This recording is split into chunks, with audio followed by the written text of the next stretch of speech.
Kita ke informasi selanjutnya, Ustaz. Membuang sampah ke pekarangan tetangga berujung kehilangan nyawa. Ini seorang pria di Lumajang, Jawa Timur dibacok tetangganya hingga tewas.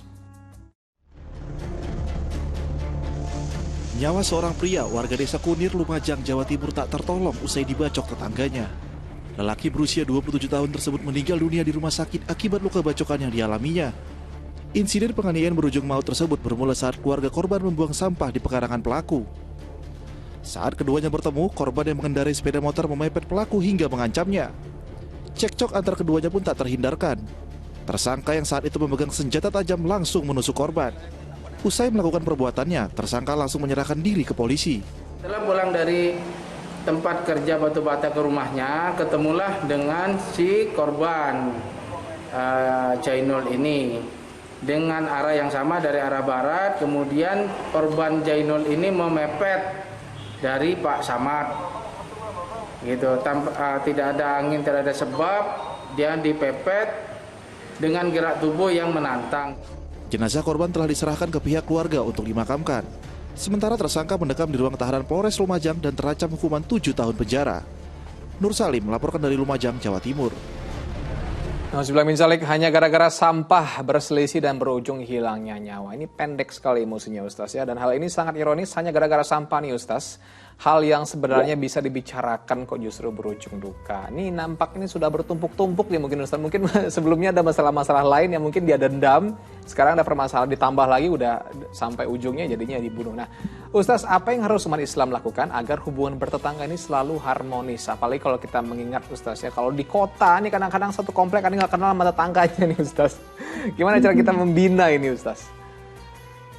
Baik, Islam sesungguhnya ya itu sangat sekali memperhatikan tetangga. Ya bahkan Rasulullah Shallallahu Alaihi Wasallam menyampaikan kepada kita itu sampai-sampai Jibril itu mewasiatkan kepada Nabi untuk berbuat baik kepada tetangga. Padahal ada tetangga yang non-Muslim, itu sampai Jibril itu terus berulang-ulang mewasiatkan kepada Nabi agar berbuat baik kepada tetangga. Seolah-olah mereka tuh akan mendapatkan warisan dari kita. Padahal kan tetangga ya selayaknya atau biasanya memang tidak mendapatkan warisan dari kita. Karena yang mendapatkan waris adalah hanya keturunan kita ataupun kerabat kita, gitu ya. Ini yang pertama. Jadi betul-betul Islam menganjurkan supaya kita berbuat baik kepada tetangga. Bahkan ada hadis yang menyebutkan bahwa man kana yu'minu billahi wal yawmil akhir falyukrim jarahu. Siapa aja yang beriman kepada Allah dan hari akhir, hendaklah dia memuliakan tetangganya. Nah, makanya sampai diatur betul kalau kita buat makanan, ya, yang sampai aromanya tercium kepada tetangga, ya kita itu malah disyariatkan untuk berbagi. Malah dianggap buruk seseorang yang tidur dalam keadaan kenyang sementara tetangganya lapar. Ini kan satu arahan Islam yang sangat luar biasa agar kita berbuat baik kepada tetangga.